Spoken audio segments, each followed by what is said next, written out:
Satellite images reportedly showing increased activity at North Korean weapons sites following the second summit between President Trump and Kim Jong Un. And joining me right now is John Bolton, National Security Advisor. Good to have you on the program this morning, sir. Thanks very much for being here. Glad to be with you. And let me kick it off with North Korea. As we know, this week we did get news that there's been an increase in activity around the site known as Sanam-dong, where North Korea assembled most of its ballistic missiles and rockets. Are they resuming testing, sir? Well, I don't think we can really judge from what we can see. And you're describing commercial satellite imagery. It's been in the press. We have a lot of other ways of learning what they're doing as well. I think it's important to get all the evidence before we make a decision. The president's obviously said he would be very disappointed if that's the direction North Korea were going in, but I don't want to get out in front of the facts we actually know at this point. Why did the president leave earlier than expected? Why did the summit break down? Well, I don't really think it broke down. I think the president did exactly the right thing. He and Kim Jong Un had a number of conversations about what might be done to denuclearize North Korea. Kim offered a partial deal. The president's been very clear that he doesn't want to make the same mistakes as past administrations. And he proposed to Kim what he talked about, really going back to Singapore, is what he called the big deal, that North Korea completely denuclearize. And then in exchange for that, there was a very bright economic future for the North Korean people. And they went around on this several times. They had a full exchange of views, as the saying goes, and it was clear they weren't going to reach agreement. So what the president did was, as he put it, to walk away in a friendly way from the discussion. He said he's prepared to meet Kim Jong Un again. It's no date set or anything like that, but it's possible that North Korea will go back and rethink the position they came in with and come back to talk to the president about the big deal. Yeah, switching gears to China, there has not been a date set yet for the president to meet with Xi Jinping at Mar-a-Lago, as the president has been expecting. Was the North Korean news a teachable moment for the Chinese? And now, is Xi Jinping worried about setting up that meeting before a deal is actually done? How close is a deal between the U.S. and China? Well, I think on the teachable moment point, you've really put your finger on something, and I think this is important. What the president did in Hanoi, not just in the negotiations with North Korea on their nuclear program, but also with China on trade, and also with Russia on arms control and other countries. Despite all the media speculation, and goodness knows there was an awful lot of it before Hanoi, the president turned out not to be desperate for a deal. He didn't have to come away with a success. In the pursuit of American national interest, he was prepared to risk people characterizing the Hanoi summit as a failure because he wasn't going to accept terms that weren't in our national interest. And I do think that's a message for others that were involved in significant negotiations with. Now, in terms of China specifically, we just concluded another round of negotiations here in Washington. Bob Lighthizer, the U.S. Trade Representative, Stephen Mnuchin, the Treasury Secretary, and others leading that.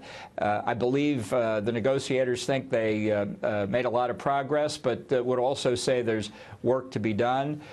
So it's true, as you say, there's no date set for the next summit, but it could be just a short time thereafter. We're going to have some more conversations and do the additional work. Well, the work that is left to be done is really what we want to focus on, because we've been covering this China story now for more than a year and a half, and I think it's the biggest story of our time. And, of course, now we know the Chinese telecom giant Huawei is suing the United States government. The Chinese foreign minister has spoken in support of Huawei's lawsuit against the United States, praising the company for refusing to suffer U.S. attacks like silent lambs. What's your reaction to the lawsuit against the U.S. government?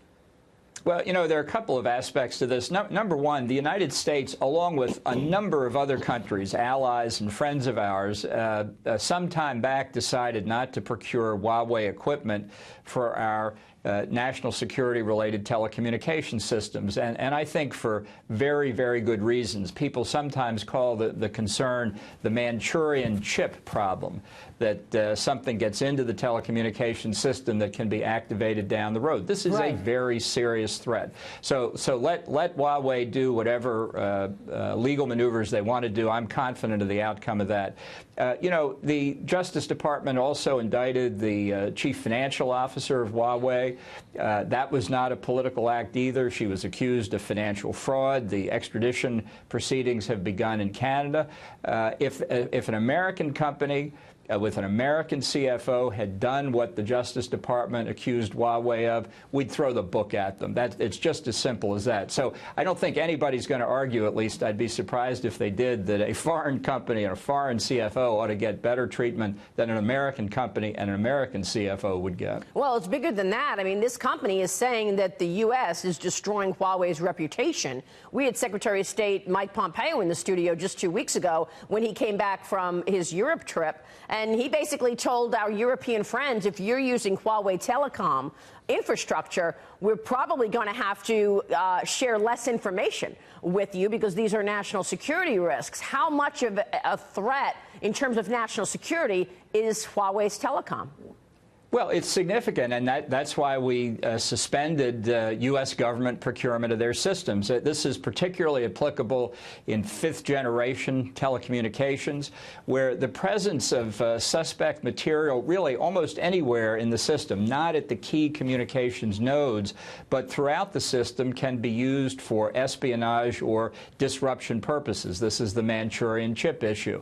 So this is a very serious problem. We're in intense discussions, absolutely unrelated to trade issues, with friends and allies and partners all over the world on how to deal with this. Nobody should minimize how serious this is. It's not just China we're worried about, let's be clear. We're worried about compromising the security of sensitive American communications really on a global basis.